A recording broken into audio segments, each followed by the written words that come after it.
السلام علیکم ورحمۃ اللہ وبرکاتہ۔ امید کرتا ہوں کہ آپ سبھی حضرات خیریت سے ہوں گے۔ پھر سے میں آپ حضرات کے لیے قاری حنیف ملتانی صاحب کا بہت ہی اچھا، بہت ہی ایموشنل والا بیان لے کر کے آیا ہوں۔ آپ حضرات سے امید ہے کہ آپ حضرات کو ویڈیو اچھی لگی ہوگی تو ویڈیو کو لائک اور شیئر ضرور کریں اور کمنٹ کر کے ضرور بتلائیں کہ ویڈیو کیسی لگی۔ اور اگر آپ ہمارے چینل پر نئے آئے ہیں تو ہمارے ساتھ جڑے رہنے کے لیے چینل کو سبسکرائب ضرور کریں۔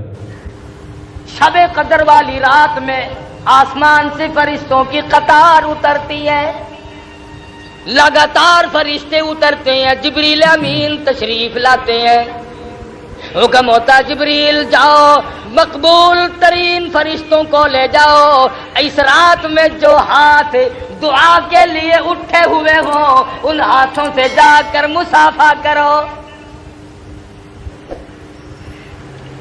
فرشتے تلاش کرتے ہیں دعا کرنے والے ہاتھ کہاں ملتے ہیں۔ تنزل الملائکۃ والروح، فرشتے اترتے ہیں، جبریل امین تشریف لاتے ہیں۔ بعض علماء کا قول ہے فرشتوں کی ایک جماعت آتی ہے، بعض علماء نے لکھا سیدنا عیسیٰ علیہ السلام اترتے ہیں، جاؤ امت محمد الرسول اللہ صلی اللہ علیہ وسلم کے اعمال دیکھ کے آؤ۔ حدیث پاک میں آتا اللہ پاک نے فرشتوں کو شب قدر کی رات میں پیدا فرمایا۔ اللہ پاک نے آدم علیہ السلام کی تخلیق کا مادہ اسی رات میں جمع فرمایا۔ اللہ پاک نے لیلۃ القدر والی رات میں جنت کو پیدا فرمایا، جنت کو آراستہ فرمایا۔ لیلۃ القدر والی رات میں اللہ پاک نے جنت میں درخت لگائے۔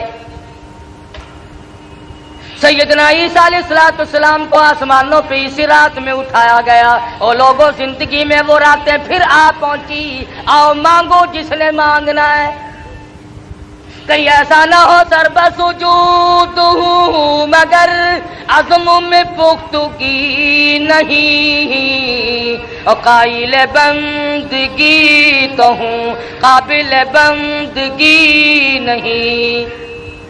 میں تو ہر وقت سجدہ ریزی کرتا ہوں پر کیا معلوم تیرے یہاں قبول بھی ہے کہ نہیں۔ شرف قبولیت عطا فرمائے یہ اس کی کریمی کے سہارا اور کریمی کے صدقے پہ منحصر ہے، کوئی زبردستی نہیں کر سکتا۔ بات ہے دل میں خوف بسانے کی۔ آخر وہ لوگ بھی تو اس دنیا میں گزر کر کے چلے گئے جنہوں نے ساری رات متھا مارا، ساری رات شب بیداری کی، ساری رات میں ایک منٹ بھی سو کے نہیں دیکھا۔ انہی لوگوں کے بارے میں قرآن کہتا ہے امن هو قانت آناء اللیل ساجدا وقائما یحذر الآخرۃ ویرجو رحمت ربی۔ فرمایا کمال ہے سر تیرا سجدے میں ہو، آسمان سے آواز آئے اور سجدہ کرنے والے مانگ کیا مانگتا ہے،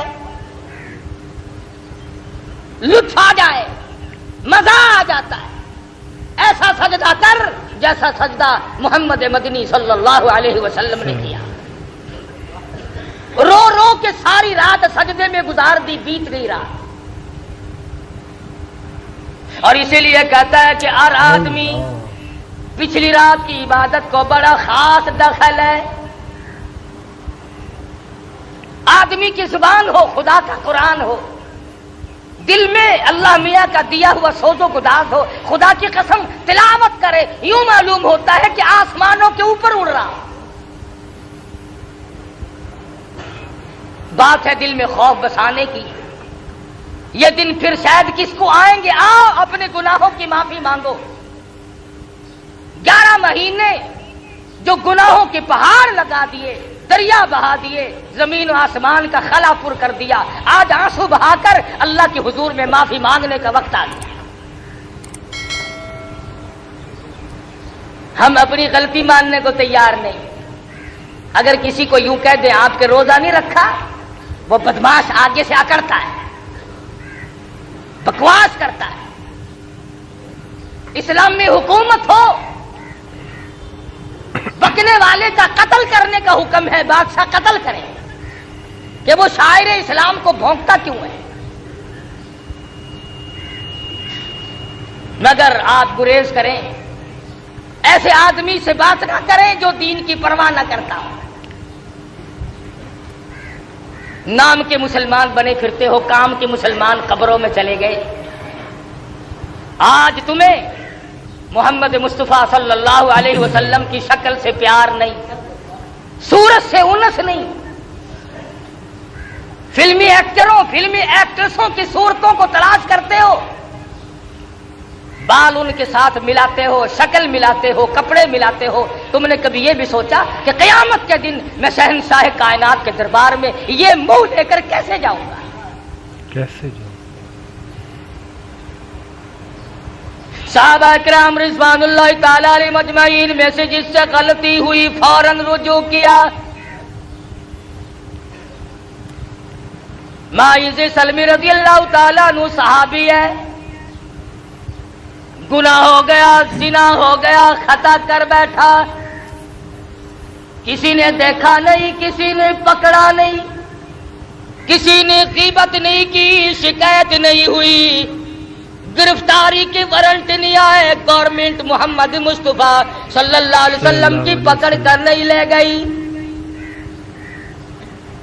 دربار رسالت میں حاضر ہوا، عرض کرنے لگا یا رسول اللہ میرے ماں باپ قربان ہو جائے، انی قد ہلکت، میں ہلاک ہو گیا، میں مارا گیا، میں گناہ کر بیٹھا۔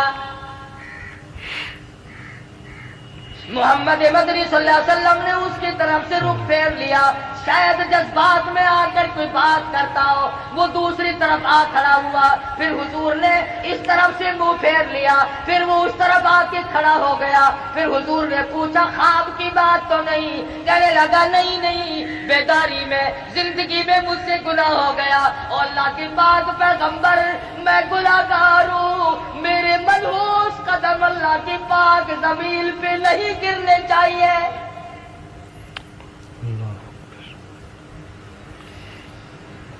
دربار رسالت میں کھڑا ہو کر اقرار کرتا ہے، اعتراف کرتا ہے اور کہتا ہے میں گناہگار ہوں، میں گناہ کر بیٹھا، یہ میری نگاہ اس جہان پہ نہیں پڑنی چاہیے، یہ میرے پیر اس زمین پہ نہیں پڑنے چاہیے، اس میرے پیٹ کو کوئی حق نہیں اس دنیا میں رہ کر کے غذا کھائے۔ صحابی رو رہا ہے۔ حضور اکرم صلی اللہ علیہ وسلم نے ارشاد فرمایا کہ اسے لے جاؤ مدینے سے باہر۔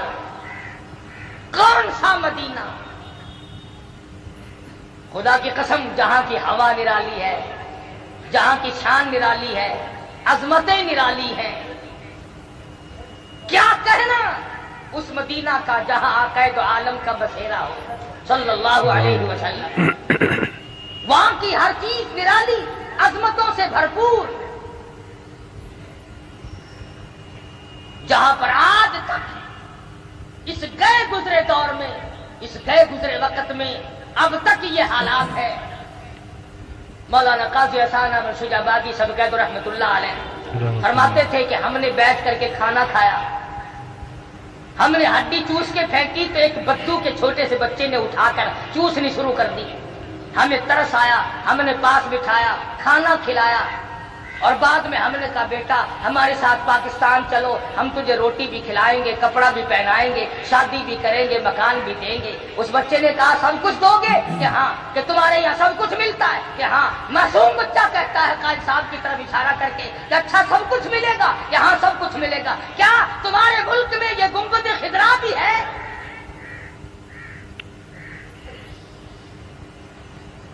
محمد مصطفیٰ صلی اللہ علیہ وسلم کا روزہ اقدس بھی ہے۔ قاضی صاحب مرحوم کی چیخ نکل گئی، فرمایا بیٹا اور سب کچھ ہے یہ نہیں۔ کہنے لگا مولانا لوگوں کی ہڈیاں چوسنا منظور ہے، تمہارے پھینکے ہوئے ٹکڑے کھا کے وقت گزارنا منظور ہے، پر مدینے کی گلیوں سے بے وفائی نہیں کرنی۔ آج لوگ مدینے والی سرکار سے غداری کر رہے ہیں، مدینے والے کے دین سے بے وفائی کر رہے ہیں، مدینے والے کے لائے ہوئے قرآن کے ساتھ بے ایمانی کر رہے ہیں، وہ تو مدینے کی گلیوں سے بے وفائی نہیں کرنا چاہتے ہیں۔ یہ کئی حج کر رکھے ہیں حاجیوں نے، ان سے پوچھو کہ مدینہ منورہ میں کئی مہینے بھی ٹھہرے ہیں، انہوں نے کبھی مدینے پاک میں کبھی کسی کتے کو بھونکتے بھی سنا کبھی؟ اور مسلمانوں پاکستان کے بعد ہندو طرح شرم کرو، ڈوب کے مر جاؤ۔ مدینے کا کتا شرم کرتا ہے، مدینے کا کتا حیا کرتا ہے، گنبد خضرا صلی اللہ علیہ وسلم کا ادب اور احترام کرتا ہے، وہ نہیں بھونکتا۔ ہمارے یہاں کئی لوگ مسلمان کہلا کر، مسلمان کے گھر میں پیدا ہو کر نبی کے قرآن کو، نبی کے صحابہ کو بھونکتے رہتے ہیں۔ کتنے لوگ ہیں جو امام الانبیاء محبوب کبریا حضرت محمد مصطفیٰ صلی اللہ تعالی علیہ وسلم کی اہلیہ محترمہ، ہم سب مومنوں کی اماں سیدہ عائشہ صدیقہ کو بھونکتے رہتے ہیں۔ اللہ، کون ایسا صدیقہ جس کے صدقے میں تجھے تیمم ملا، جس کے صدقے میں تجھے پاک دامنی ملی؟ پاک دامنی ارشاد فرمایا مدنی کریم صلی اللہ علیہ وسلم نے، ایسا صدیقہ نہ ہوتی تو دین ناقص رہ جاتا، ادھورا رہ جاتا۔ اور تو اور جو لوگ ان باتوں کو اٹھاتے ہیں، آؤ تھوڑا سا اشارہ کر دوں، سیدہ عائشہ صدیقہ اور سیدہ فاطمہ الزہرا رضی اللہ تعالی عنہما، ماں بیٹی دونوں ایک جگہ بیٹھی ہوئی ہیں۔ خاتون جنت فاطمہ الزہرا رضی اللہ تعالیٰ عنہا فرمانے لگی، امی جان، خالہ جان، میرا مرتبہ آپ سے بڑا ہے، اس لیے میں پیغمبر کی بیٹی ہوں، آپ ابو بکر صدیق رضی اللہ تعالیٰ عنہ صحابی کی بیٹی ہے۔ عائشہ صدیقہ رضی اللہ تعالیٰ عنہ فرمانے لگی، بیٹی میں تسلیم کرتی ہوں، آپ امام الانبیاء کی لخت جگر ہیں، نور نظر ہیں، آپ پیغمبر صلی اللہ علیہ وسلم کی بیٹی ہیں، ٹھیک ہے میں صحابی کی بیٹی ہوں، لیکن بیٹی ایک بات تو بتاؤ، یہ تم نے خود اپنے ابا سے سنا ہوگا، قیامت میں جس کا نکاح جس کے ساتھ ہوگا وہ اس کا دامن پکڑ کر جنت میں جائے گا، جنت میں جائے۔ فاطمہ الزہرا نے تسلیم کر لیا اور کہنے لگی، میں نے اپنے ابا سے یہ بات سنی ہے۔ پھر عائشہ صدیقہ رضی اللہ تعالیٰ عنہ فرماتی ہیں، اے میری بیٹی، اے فاطمہ، پھر یاد رکھو، ٹھیک ہے تم پیغمبر کی بیٹی ہو، میں صحابی کی بیٹی ہوں، لیکن یاد رکھو جب جنت میں داخلے کا وقت آئے گا تو حضرت علی صحابی کی انگلی پکڑ کے جائے گی، جنت میں میں امام الانبیاء کا دامن پکڑ جنت میں جاؤں گی۔ سبحان اللہ، دامن پکڑ میں نبی کے ساتھ جاؤں گی، تو صحابی کے ساتھ جائے گی۔ تو صحابی کا خوف عرض کر رہا تھا، آج ہمیں اپنے رشتہ داروں کی موت پہ رونا آ جائے گا، درد کرم میں غم میں رونا آ جائے گا، لیکن اپنی روح سیاہی پہ، اپنی بدعمالی پہ کبھی رونا آج تک نہیں آیا۔ اکیلا بیٹھ کے کبھی رویا کر، کبھی ان آنکھوں سے پانی بہایا کر جو جہنم کی آگ کو بجھاتی ہے۔ صحابی کہتا ہے، یا رسول اللہ، میرے یہ ملوث قدم اس زمین پہ نہیں پڑنے چاہیے، مجھے سنسار کرو۔ امید کرتا ہوں کہ آپ سبھی حضرات کو قاری حنیف ملتانی صاحب کا بیان پسند آیا ہوگا۔ اگر ویڈیو اچھی لگی ہو تو کمنٹ کر کے ضرور بتلائیں اور ہمارے ساتھ جڑے رہنے کے لیے چینل کو سبسکرائب کریں۔ پھر ملیں گے ایک نئی ویڈیو کے ساتھ۔ خدا حافظ۔